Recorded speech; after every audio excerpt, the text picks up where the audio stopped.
would like to welcome everyone who has joined us today. Thank you so much. We are thrilled to have our third panel conversation with Karen Blackwell and Abigail Wald, titled Women Founders with a Story Worth Sharing. This is the third panel discussion that we're hosting in celebration and in honor of Women's History Month. And we're so glad that all of you guys have joined us. And we're thrilled to have Abigail and Karen here. Each of you have started incredible companies with really fantastic stories behind them. So without further ado, we're going to get started because I know that we only have 30 minutes to do so. So a little bit of introduction so that everyone has a sense of our esteemed panelists. Karen Blackwell is the founder and CEO of Sage and Alms, a benefit corporation with the brands Kanda Chocolates and Dewburst. With servant leadership as her North Star, Karen created a benefit corporation to further illustrate her commitment to social and environmental justice.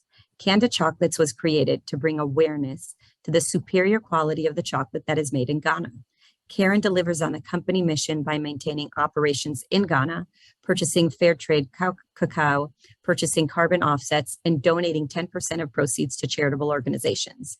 Prior to creating Sage and Alms, Karen was a healthcare leader with 15 plus years in the healthcare industry.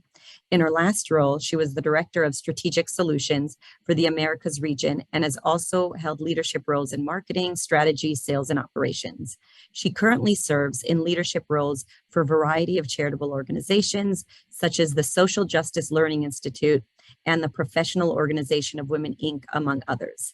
Karen has a master's in business administration from Webster University and a BS in biological sciences from Northern Illinois University. Abigail Wald started the YESbar out of love for her family. Her son was born with so many food sensitivities, she was always having to say no to the foods he wanted to try. In frustration and out of love, she went into her kitchen one day and took out all the ingredients that she could say yes to and made him a snack. Her goal, to make something so yummy he'd say yes to it and still so healthy she'd be able to say yes as a mom too. Goal accomplished. He loved them because they looked and tasted like a cookie. She loved them because of their nutritious, premium quality organic ingredients. From that day on, her plant-based, vegan, and paleo snacks became known as the YESbar. Today, Abigail also runs another company called Mother Flipping Awesome, which also serves families and furthers her mission to give back to the world for the second half of her life, and continuing to connect people to their innate power to heal themselves mentally and physically. Thank you so much, Abigail and Karen, for joining us. We're thrilled to have you. I'd love to start out to have each of you briefly share your origin story and what was the impetus in starting the YESbar and Kanda Chocolates. Oh, thank you, Leeatt. Thank you so much for the introduction. I was on a trip to Ghana, a group trip, so there's many friends that feel like they were part of my founder story. And while I was there, I tasted the chocolate. And out of ignorance, asked a lot of questions about what I thought chocolate and where it came from, and learned that a whole different story, right? I think about Belgium chocolate, and I was like, wait, they don't make their own cacao. Wait, it comes from West Africa, a lot of it. How was I missing all this information? So I fell in love. I was like, is this what dark chocolate should taste like? It doesn't always have to have the bitter note. I was just in love with it, and learned that it was like coffee, right? That there's many varieties, and it actually does take up growing in the soil. And so there's cacao or cocoa may taste different in another country versus another. So I fell in love with the Ghanaian cocoa, and I still wasn't convinced that I needed to start a business, but I did take a visit to Slave Coast Castle. And it's the last place where slaves were held in Africa before they came to the United States. Transformational moment, lots of tears, lots of men and women crying. And at that moment I said, wow, I want to do something with Ghana, but I don't want it to be charitable. Charities are wonderful. I support them, but I'm saying Ghana is beyond that. How can I be a partner? Came home, scoured the shelves, talked to buyers, and they were like, we can't keep chocolate on the shelf, because I thought I was crazy. Why would I enter the chocolate bar business? There's so many other makers. And literally they gave me confidence. There was room for people to try more than one bar of chocolate. There's room for people to try different types of coffee. So I created Kanda Chocolates, but it literally came from the trip to Ghana and me wanting to partner in a way that would allow me to have a connection to Ghana and the roots that I have there. So that's my story. Amazing. Thank you. Abigail, what about you?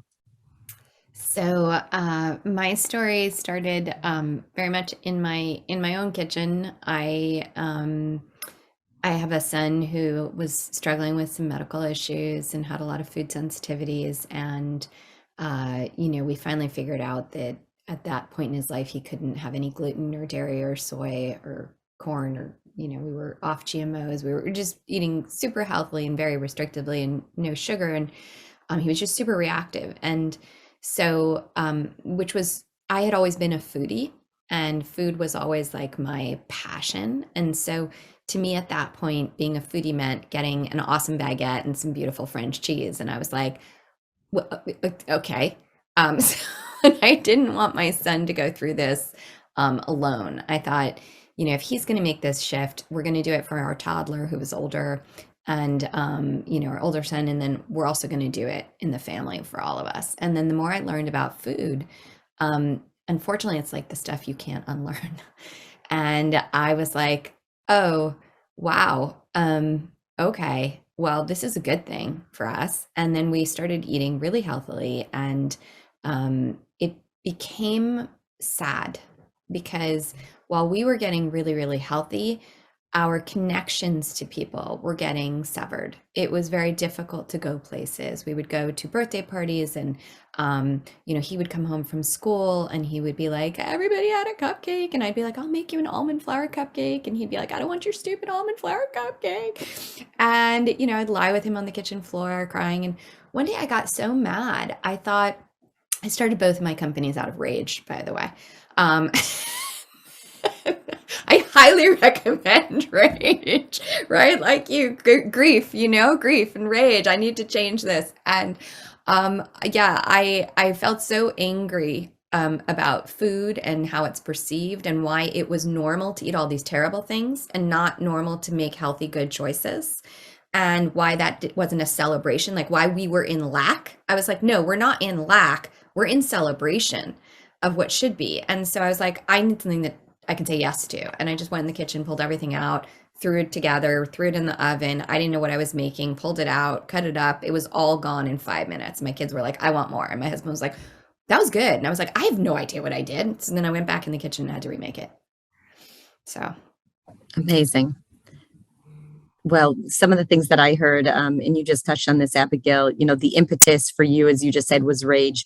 In Karen, whether it was sadness or grief, but there was a real emotional origin to having the gumption and the desire to create this new company. And the other thing I heard was just being inquisitive, right? Inquisitive and experimental, right? I'm sure it hasn't been a straight path. So with that in mind, I know that we have some entrepreneurs on, on the call listening, but we also have individuals that might be intrapreneurs, right? They're leaders in their own organizations. And so I would love to hear each of you share something that's really surprised you as you've grown your own business. Sure. I guess for me, what I would say is something that surprised me is how doable it is, and that if I feel rage or grief about a situation, maybe there are lots of other people also feeling that. And, when I was able to tap into what I felt I needed, all of a sudden, all these other people were like, oh, me too. I just didn't know that was possible, and that's really the spirit of Yes. Like, that's one of the things I love so much about the YESbar is that we are all about like, yes, like doesn't matter. There are no limits. Like, yes, like create it. You see it, you can make it. And I remember I went into, actually it was Erewhon at the time was our first store. And I went in Los Angeles, and really beautiful, very fancy, very healthy store. And I said, hey, like you, Karen, I was like, does this make any sense? Like, would you have room for this on the shelf? And he said, I don't know, give me a bite. And I gave him a bite, and he was like, get that on the shelf. And I was like, wouldn't I have to be a company? And he said, yeah. And I said, but how? And he goes, I don't know, figure it out. And I was like, oh, that's the wrong thing to say to this ex-New Yorker. Like you just threw down the glove, like it's on. and that was it. I mean, it's a matter of like step by step, like, well, how do you become a company? And, what is packaging, and what is marketing, and what does it need to look like? And what do you need to communicate? And what are the nutritionals? And then it's like little by little by little, believing in yourself, hearing your people, creating what needs to be created, you know? Yeah. Abigail, definitely no Erewhon. That's definitely a California staple, so we do love them. I would definitely say, from my perspective, I think I'm adding two, but the two biggest surprising things as I've gone through this journey, I've found, and I'm using this as an example, but there are a lot of people that make tahini. And I didn't even know tahini was a thing. But I say that I've been on so many calls with female owned businesses, and there's several tahinis. My point to that is whenever you're thinking about something, it's how you market it, it's how you package it. There's never just and not to term this phrase in this month, actually, but you're not just identical. I'm actually not going to say the Me Too phrase, but you're not just identical. And so, you can create something, and that's like my first thing. Never, if you have an idea and you want to do it and you want to do it a little bit differently, do it.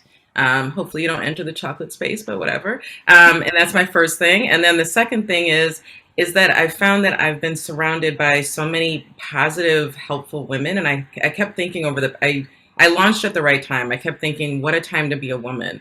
The resources and everything that's been surrounding me has been amazing and surprising. So there's so many stories. There's a lot of things, and there's a lot of challenges, right? So this has not been a straight road, but the challenges are more with things I'm in, supply chain, things like that, things that you run into as a business. The biggest surprise has been the support of women. That has been amazing. My sister circles are amazing, and I wouldn't change it for the world. Like, I feel like I'm in a special club now. So never pause. And yes, there is a support system. Amazing. Okay, some things that I heard that I love, just the importance of having a yes or a can-do attitude, and the power of believing in yourself. And Karen, you talked a little bit about this in terms of the initial conversation you had when you were in Ghana, just starting to think through the idea. And then, there's room for competition, there's room for differentiation, and the power of a story and, your individual origin story and how you are thinking about your brand in terms of bringing that to market. So with that, what do each of you think has been one of your greatest accomplishments? Karen, you want to take it first? Sure. I actually would say my greatest accomplishment is making it this far. My biggest accomplishment will be the impact that I'll make, but honestly, I'm still in the beginning stages, 3 to 4 years in, but there is, a drop off rate, and there are challenges. There's these tailwinds that you have when you start a business, and it's so exciting, and you're running, and you're getting into places and all these opportunities. And then you hit like this area where it's like, are you expanding? How are you doing that? Are you getting investors? And making it this far is actually something that I want to celebrate. Like, it's literally a thing for businesses. Once you hit a certain level of being in business for so long, then you attract other people that want to invest in you and work with you. So making it this long and making it this far is definitely my greatest accomplishment with regards to Kanda Chocolates. But my impact in the community will be my best accomplishment in the future. Love that. I think for YESbar, I did it alone. Well, I shouldn't say alone. My husband was very helpful at 4 a.m. with many, boxes of nuts, many times over. But we did it ourselves with very young children. I don't even know how we did this, and so I think there are two things. Number one, it's doing it and not letting being a mother stop me, but actually letting being a mother fuel me. And for those of you who are parents out in the world, you know how hard that is, right? The logistics of all that. But then I would say, really, it's our team. About 4 years in, so we're actually hitting our 10-year mark now, which I didn't even realize till you were talking about that. I was like, oh yeah, are we 4 years? Oh, we're 10 years. How did that happen? And it's fascinating. I guess it's really 10 years since I made the recipe, but I don't know how much long. I guess close to that. And it's really interesting because about 4 years in, I wound up taking on two partners whom I adore, and we are all best friends. We hang out. My kids know them, and they used to sleep at our house on the floor for years, literally, for years during production runs. And, we are a family, and the three of us together have each individuated into how we help run this company. And they are just incredible. And the fact that we have never taken investors and that we have done this all on our own, as a small team of three, is literally shocking. Yeah. So Amazing. It is. And yeah, and a few things that I heard that both of you guys just referenced is just the power of support, right? Your sister circle, Karen and Abigail, for your two partners that have really, and your husband, that have really provided that support, whether it was physical, whether it was emotional, whether it was intellectual. And then beyond that, Karen, you're right. The majority of businesses, small businesses that start, they never make it past the 3-year mark. So Abigail, congrats on, nearly 10 years. And Karen, this is my virtual high five for continuing forward, and kudos to you. So I know that sometimes it's on a weekly basis, monthly basis. It's never a straight line, and there are challenges. So I would love to hear from each of you, the candid moments that have really been your greatest challenges in continuing to grow the YESbar and Kanda Chocolates. You say that, and I'm having like PTSD flashbacks. I'm sorry to have to bring you there, but it's in service of everyone else who is contemplating or going through their own challenges. And sometimes you need to hear about someone else's, efforts to know, okay, there is a silver lining on the other side, and it's worth struggling through it. Yeah, no, I mean, equipment breakdowns in the middle of a run, packaging not going smoothly, getting there, and all of a sudden, the cashews aren't here. All of those logistics that are a nightmare. And for us, I made this bar in my home, and we had like 21 ingredients. And then I walked into production and manufacturing, and they were like, "Oh, you can't use real macadamias." That's funny. Like, "Oh, you can't have 21 ingredients. Oh, no. You're real vanilla? No, And I was like, "No, it's all going to happen." And I was like, I'm feeding every single customer the way I feed my child. Every single person is at our table. And I'm not doing that. Or I don't have a business. And every step of the way, it was reinventing the wheel. Every step of the way, everybody saying that's not how it's done, and me saying, well, that's how it's going to get done. And that was brutal. It was brutal, but we've stuck to our vision, and our quality has never suffered. It's been hard. There have been moments we've cried over a vat of coconut, and yeah. Just absolute breakdowns in the kitchen at time. Literally breakdowns, like sobbing in the corner.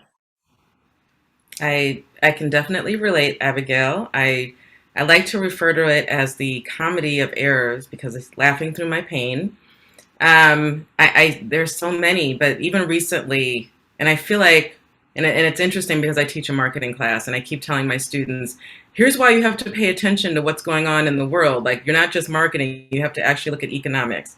And I told them, and I'll just share these 3 things and these bullet points. The first started when there was a U.S. trade tariff war, and Ghana has a lot of partnerships with China. And so when I was trying to bring something over from China, because that's who brought their debt after colonialism, I got caught up. So meaning my items were on a ship. And if I had shipped before or after within this 3-month time frame, I would have saved 25% of increased cost. That's my first tearjerker moment. And just fast forward to then, I shipped things on the weekend that the vaccine was arriving into Los Angeles. I knew that it was, but for some reason it backed up the port. So then I had chocolate sitting out there for weeks because they wouldn't offload it. All the way to this past, fall. And I was like, I'm going to change the ingredient. I'm so excited. I'm way ahead in advance. August, let's do it. I'm going to ship something to Ghana. I'm changing one of my ingredients. And all of a sudden, now we're in the pandemic and there's a shortage, and they couldn't bring it over across the border from Canada to the US. There was that issue. Then when they did bring it over, then the planes, because the ports were backed up. You don't even plan for this. The ports were backed up. So then everyone was flying everything. So me, normally flying everything, all of a sudden had to wait 5 weeks to fly something to Ghana. And it just turned into this, hey, it'll be here next week. I'm letting people know, oh, no, just kidding, maybe next month. And it turned into a nightmare. So that being said, I didn't even get it until the end of Christmas. And for chocolate to miss October, November, and December is a nightmare, a sales nightmare and a revenue nightmare. So that being said, I was able to salvage whatever I got from that. But these are real things. Like you have to pay attention to what's going on in the world. And even when you do, it doesn't always work out perfectly, right? So yeah, there's so many more, but those are just a few bullet points, not to scare anyone, because I made it through, but so that if you ever go through anything and you're crying, believe me, you're not crying alone. That's my 2 cents on that. So yeah, or more than 2 cents. Don't say that, women. We're more than 2 cents. Sorry. Thank you. Absolutely. Well, what I just heard is a little bit about the power of conviction, right? And really knowing why you are going through this. And probably one of the most challenging things is the unexpected and things that you do not have control over, right? Because as entrepreneurs, we have the conviction and we know how to continue pushing forward, but it's all the obstacles that are coming in from the outside that make it so challenging. So with that in mind, I would love to hear, how do you self-motivate knowing that there are all these challenges that present themselves? Well, Self go ahead, Karen. No, self-motivation, definitely. So I pray a lot, so I'm faith driven, and from that I use discernment, and so that is not for the faint of heart. But I use discernment to like, should I be doing this? Does my gut say I'm doing the right thing? Am I leading in the right place? And then the last thing that I'll add in is just servant leadership. I am really driven to want to help others. And so even if I quit, how can I help the others if I stop doing this? So even though it's just me and my company right now, I'm helping others. And that is like my overall goal. It's why I left corporate America, because I wanted to do help for the masses. So that's what's driving me, my faith, my discernment, and my want to be a servant leadership. See, a servant leader. Love that. And I'm looking here also, Louise asked, did I ever think about giving up? And, I think what serves me is, well before even this journey, my husband used to joke with me that he would be like, you think rules were made for other people? And I'm like, basically. And that's kind of how I roll. I'm a strong-willed child. My other company, Mother Flipping Awesome, is all about helping parents of strong-willed children. I'm fascinated with people who are like, I'm here and I'm doing it, and this is what's happening. And, obviously you don't want to just be a bully in the world. That's not what I mean by that, right? Of course, you're listening and caring to what other people want, but you're also not without your own vision. It's related on some level, Karen, to what you're talking about. There's a faith, there's a mission. There's not just, there's a mission and there's a vision, and that's not just like corporate speak. That's actually like lived in my life. And so if I'm off that mission and vision, I'm not cool with myself. And so for me, it's always a co-creation. It's a co-creation with my children. It's a co-creation with the co-packer. It's a co-creation with the packaging. It's a co-creation with our audience. It has to be right in my soul, and it has to be right for you, right? So it's both. And so did I ever think about quitting? Sure, but I'm too strong-willed to ever do that. So, if it was right to quit, yeah, but it's not right. And to me, a world of yes, it's not about my voice getting out there. It's about lighting the candle for every other person to say yes. And so very much also in the vein of what Karen's talking about, I'm not here for people to just have a snack bar that tastes good. Like, sure, that's great. But at the end of the day, I want you to understand whatever your limitation is. Like when you take a bite of that YESbar, yes, I want you to have the nuts. I want you to have the chocolate. I want you to have all that, and the fruit. But what I really want you to know is like, oh my God, in a world of like, there's no gluten in this, there's very little sugar, there's no dairy, I'm having the biggest yes experience of my life. Who am I to ever put limitations on myself? Like whatever my no's are, that's just something. That's just something. That just tells me how I'm going to get there. It's not my ceiling, right? And that's my passion. So that's really what, I hope is also in the little package every day. Amazing. I'm cheering. I'm excited. Yes. You got me going. Absolutely. I love, Abigail, what you said, that your husband said you think rules were made for others.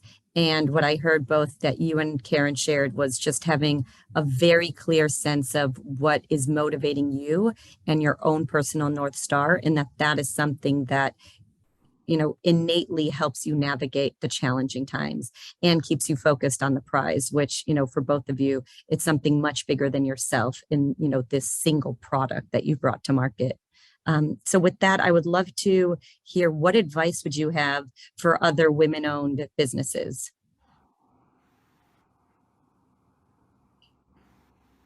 Karen, you want to take it first, or shall I go?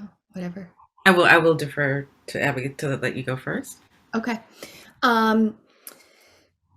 Do it, do it and get support, because you will likely encounter some people who aren't used to you having such a big voice. That's possible. And you will encounter so many people, like Karen's talking about, who are going to be there to support you. There is a large network of people that are around. And, when I think about our nutrition's person is a woman, all our packaging people are women. Like, we are surrounded with you, Leeatt, creating this environment and this possibility. And there are so many of the people that we work with, and and my two partners are guys, and they're fantastic. And I just want to say that I think the most important thing is find your why of, like, what is it you're fighting for? Like, both Karen and I have very clear fights, right? And that's why, like, find your rage, find what you look at in the world. Like, don't just create a product. Like, the world does not need more products, right? But if you have a mission, if you have something that you want to be different, like, what pisses you off every day, that is it. That's what you're here to go, ooh, I have a voice about something. Does anybody else agree with me? And say it loud and clear, loud and clear, and people will be there, right?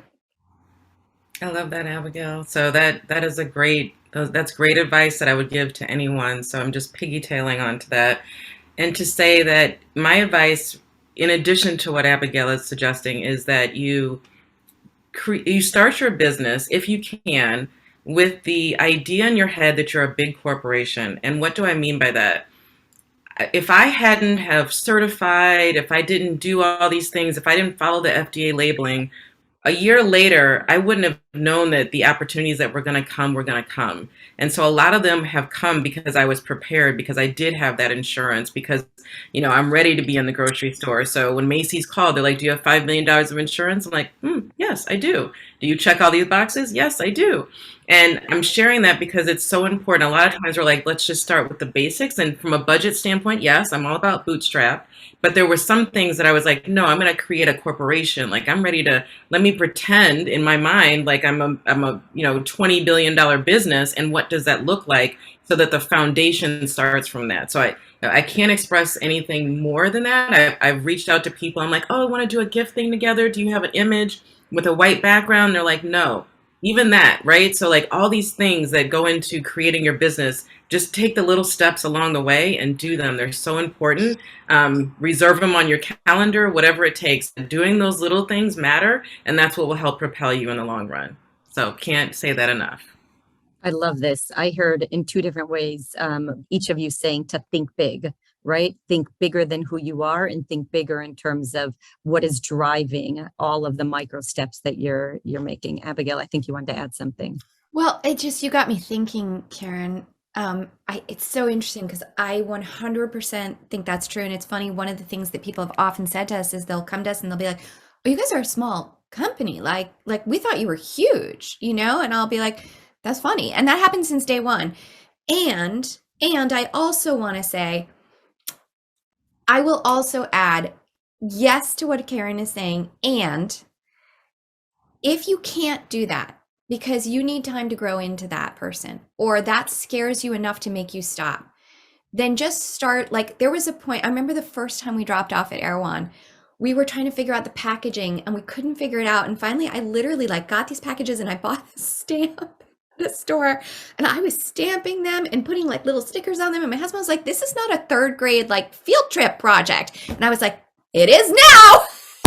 I dropped it off. And that was like one of our favorite packages. For years, we tried to recreate that package. And I just want to say that, you know, when somebody says, do you have a white background?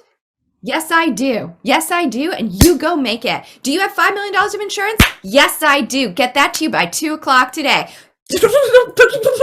You figure that out. You figure it out. You don't have to always have it built beforehand. You will know. And I just want to say one last thing, which is when I was in the room with Kroger and we were a very new company. I didn't even have my partners yet. And Kroger was like, we want you in the Northwest. We want you, you know, da, da, da. And I felt in my heart, I'm not ready for this. I'm gonna mess up this opportunity because this is gonna put more stress on me than I can carry. And I want to lead my business. I didn't jump at things that didn't feel right.